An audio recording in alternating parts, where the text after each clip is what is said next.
Gente, vamos para o nosso devocional de hoje. Eu quero ler com vocês hoje um trecho do meu livro Multiplique o Potencial que Deus lhe deu.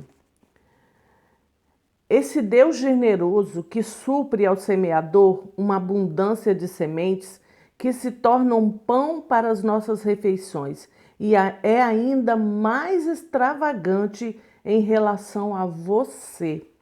Primeiro, ele supre todas as suas necessidades e ainda mais, depois multiplica a semente à medida que você planta, para que a colheita da sua generosidade cresça. Você será abundantemente enriquecido de todas as maneiras, à medida que você contribui generosamente em toda a ocasião. 1 Coríntios 9, 10 a 11, numa versão em inglês dele. Note que ele é extravagante em relação a nós. Com um propósito, ele multiplicará o investimento que fazemos na construção do reino, para que a nossa generosidade cresça. Nós juntamos para a nossa conta celestial, onde a traça e a ferrugem não corrói, nem ladrões entram e roubam, e também creditaremos nas contas desta vida.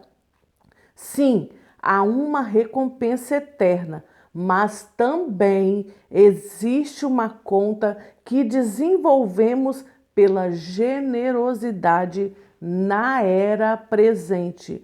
Paulo deixou isso muito claro quando escreveu aos crentes de Filipenses.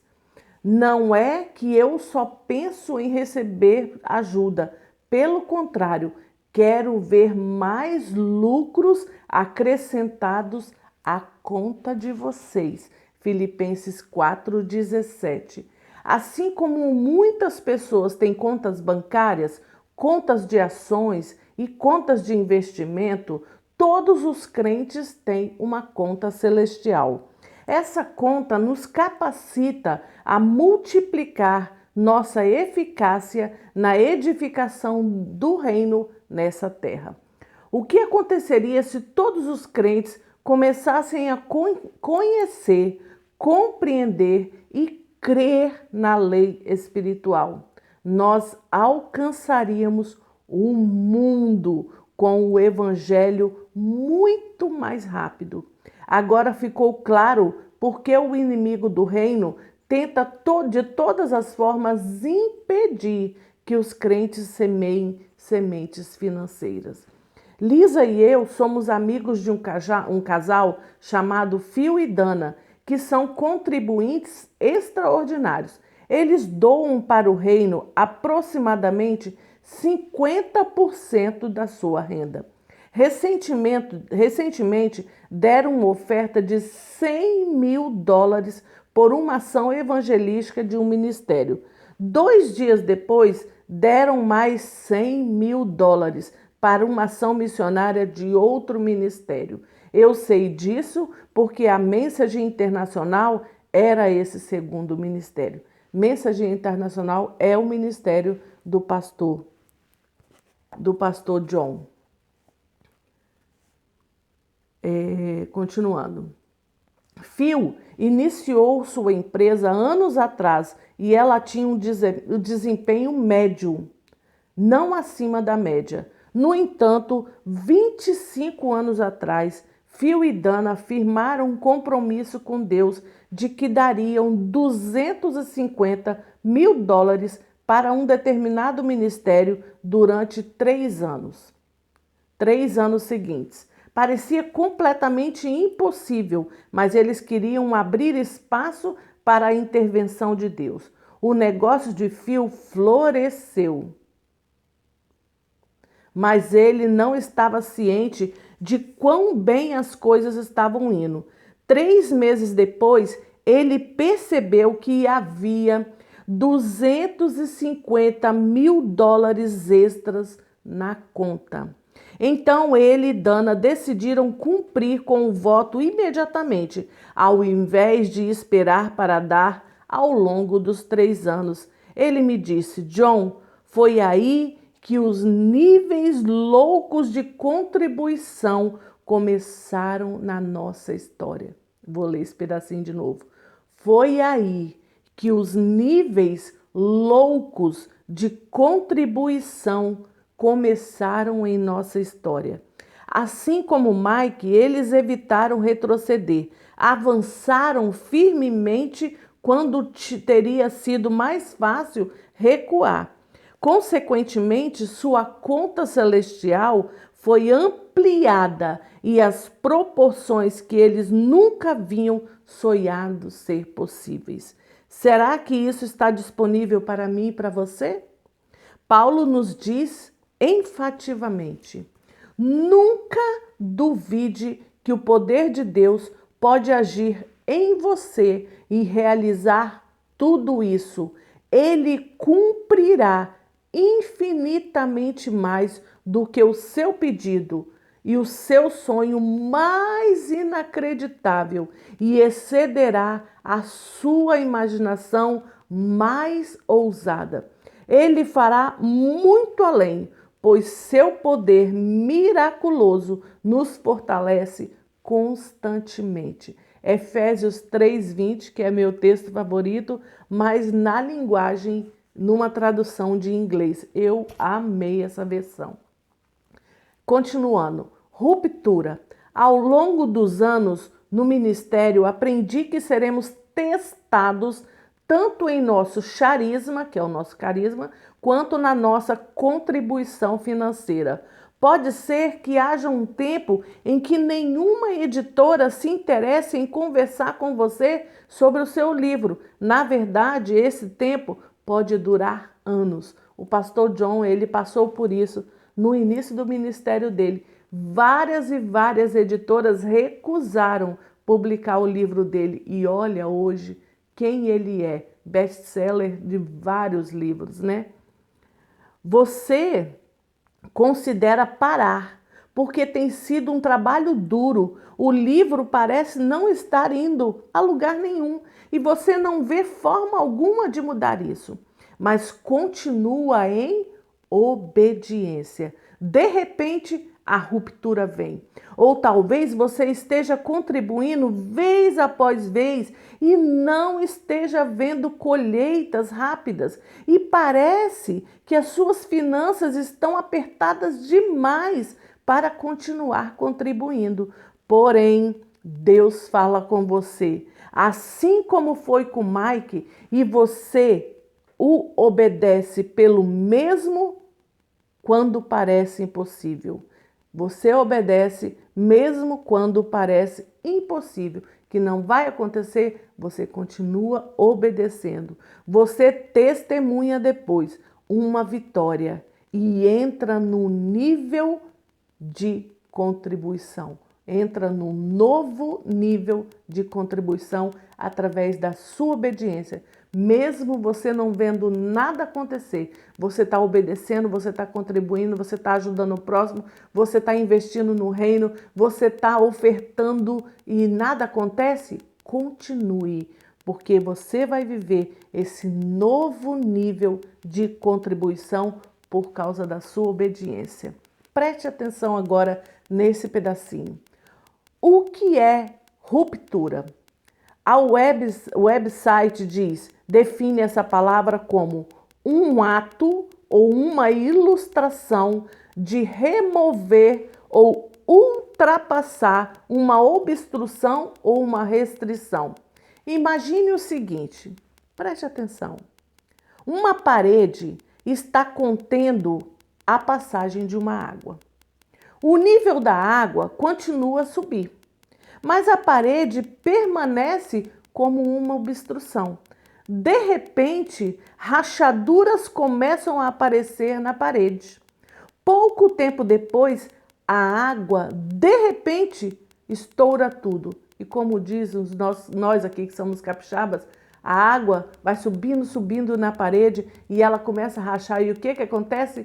Poca tudo, porque pra gente capixaba, estourar é pocar. Tudo pra gente é pocar. Agora a obstrução foi eliminada e a água flui livremente onde estava previamente restringida. Isto é ruptura e é o que você vai viver se continuar obedecendo quando Deus fala para você ofertar, para você abençoar a vida e pessoas. O rei Davi declara: por minha mão Deus derrotou os inimigos como a ruptura de das águas. 1 Crônicas 14, 11. A elevação da água é uma ilustração da nossa obediência contínua à verdade. E após a ruptura, o fluir livre da água representa frutos em abundância. No que diz respeito aos meus amigos Phil e Dana, depois que deram a primeira oferta de $100 mil, Phil me disse que o seu negócio teve uma semana recorde e ganhou os 100 mil de volta. E mais, só naquela semana, ele recebeu de volta do Senhor os 100 mil que ele tinha contribuído. Isso é uma ruptura. Eles não começaram assim, contribuíram vez após vez, sem ver muita colheita imediatamente. Porém, ano após ano, semeando continuamente, eles experimentaram uma ruptura e as colheitas parecem vir quase tão rapidamente quanto a semeadura. É o cumprimento das palavras do profeta Amós. Presta atenção no que está escrito. Está chegando um dia em que o trigo crescerá mais depressa do que poderá ser colhido. As parreiras produzirão uvas mais depressa do que se poderá fazer vinho. Amós 9:13. Na versão King James. A verdade é mostrada através de uma bela ilustração. Veja, estão chegando os dias, diz o Senhor, em que o lavrador alcançará o ceifeiro e o colhedor de uva alcançará aquele que pisa sementes. E os montes destilarão vinho doce e todos os montes irão fluir com ele. O ceifeiro terá uma colheita tão abundante que o semeador irá ultrapassá-lo. Aqueles que colhem uvas ainda estarão pisando nas uvas da última colheita, quando os lavadores começarem o trabalho do próximo ano. Mas o resultado é extraordinário. Os lavradores e os ceifeiros e aqueles que pisam uvas têm o desejo comum de fazer vinho. Veja como o resultado é pronunciado. Haverá um fluir contínuo de vinho, não irá parar, acabarão os tempos infrutíferos. Há um lugar em relação ao nosso charisma e à nossa contribuição financeira em que essas coisas acontecem. Aconteceu com Mike e também com Phil e Dana em relação à Message Internacional. Temos vários testemunhos de vidas transformadas pelos recursos que semeamos ao longo dos anos. As uvas estão crescendo mais rápido do que podem ser colhidas. E isso pode acontecer com você. A única coisa que eu posso acrescentar aqui agora é: obedeça ao Senhor em tudo que Ele falar com você. Obedeça, sem olhar nada ao redor. Obedeça ao Senhor naquilo que Ele vai fazer, naquilo que Ele quer que você contribua, naquelas vidas que Ele quer que você abençoe, aquelas pessoas que Ele coloca ao seu redor, seja para você ajudar financeiramente, seja para você ajudar com uma palavra de ânimo, com uma palavra de força, de vigor, de alegria, seja o que for que Deus está te dando para você semear na vida das pessoas, semeie. Obedeça. E eu não estou falando só de dinheiro, Estou falando também de semear alegria, semear paz, semear palavra de Deus, ânimo novo para as pessoas que estão ao nosso redor desesperadas e tristes. Num tempo em que não se tem esperança, você tem essa esperança e você pode semear a esperança, o amor, a paz que você tem em Jesus. Então, vamos obedecer. E essa ruptura vai acontecer na sua vida. E você vai ficar assim como aqui no texto diz em Amós. Você não vai dar conta, porque você vai estar trabalhando e vai vir mais, e você vai ficar chocado com aquilo que Deus vai fazer. Ele vai elevar o seu nível de contribuição, porque à medida que vai chegando, você vai semeando e a sua colheita vai ser a 100 por 1. Eu creio nisso, por isso eu trouxe essa palavra para compartilhar com você. Amém? Vamos ser obedientes ao que o Senhor tem falado para nós? Amém.